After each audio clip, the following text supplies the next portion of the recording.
And Julie Pace, if there is anybody out there that could do that, I'm not saying they could, but if there's anybody that could do that, it would be Elizabeth Warren, who is actually saying what nobody else in the Democratic Party on the Senate floor would say. And she's saying something, at least. I mean, one of the issues with Clinton is we're not exactly sure what her message is, why she's running for president, and whether you agree with her or not, Elizabeth Warren has a set of principles. You know where she stands. All right, we're going to get to that in just a second. Tom DeLay, former House Majority Leader, former Republican congressman in Texas, of course, and Washington Times radio host, joins us. And Congressman, let me ask you first about the news of the day, the release of Alan Gross, which of course is good news. I wouldn't have traded 3 spies for him, but this normalization of relations now with Cuba from a President Obama who says that, you know, hey, it was 50 years ago, it hasn't worked, we have relations with China, you know, this has to, we got to keep the best interests of both peoples in mind,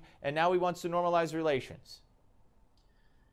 Well, Steve, this is really bad news. I have a personal bias against Cuba and Venezuela, because I was raised in Venezuela and had some incidents when we were traveling back and forth, stopping in Cuba to refuel, and I won't go into all that. But this is just beyond the pale. I am so upset that this president is going to open up and even put an embassy in Cuba without any sort of concessions from Cuba. This is surrender. This is a president who's a socialist to begin with, reaching out to his socialist friends and opening up relationships with one of the most oppressive regimes in the world. The only worst one I can think of right now is North Korea. The people of Cuba have suffered for 50 years under the Castros, and all Obama is going to do is embolden and empower the Castros even more. This is just a sad day for the people of Cuba. What could Obama do with that? In other words, could he open an embassy? Marco Rubio says Congress won't support a Cuban embassy. So what could the president do without Congress? Well, he can do a lot of things. He can give away a lot of things. He can negotiate. But to be honest with you, I see a trend in Congress towards normalization of relations with Cuba. You got some Republicans that want to open up Cuba. Jeff Flake, the senator from Arizona, is one of them. Probably Rand Paul's another.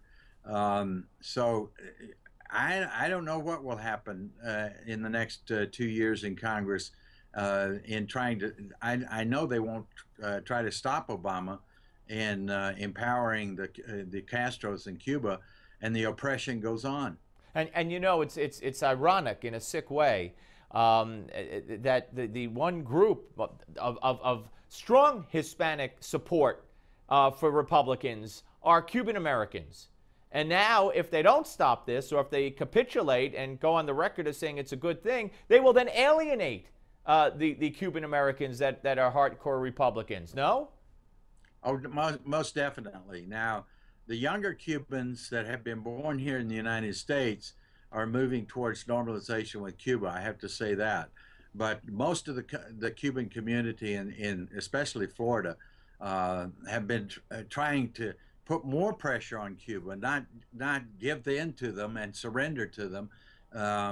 And yeah, the politics in Florida is going to be very interesting to watch. And frankly, I think this could also be payback by Obama to those Cubans that normally support Republicans. Right. No, absolutely. All right. You heard the talk in the soundbite, the video we played about Hillary. Let's talk about first Jeb Bush. If he runs, what kind of chance does he have, and what do you think of him? Well, I like him a lot. I don't support him, and I won't support him. But he was a good governor in Florida. He governed from a conservative point of view, he's got to be the front runner right now because he's got the entire Bush organization nationwide at his disposal. So I think that's why he's coming out so early, is he's already gained a lot of people's support, and he's in a very strong position right now. And does this hurt? Does this hurt a Mitt Romney if he wants to get back in? Yes, I definitely think it hurts Romney, and I think it hurts Christie too. But that's okay as far as I'm concerned, because I'm looking for a constitutional conservative. I'm looking for somebody that will stand up for the Constitution, and Jeb Bush is not my kind of constitutional Republican. Congressman, always great to talk to you. Hey, Merry Christmas, Happy New Year. Thanks for all you do for us. We'll speak to you soon. Thank you, Steve. Merry Christmas. Tom DeLay, ladies and gentlemen. We're coming back with John Zogby. Don't go away.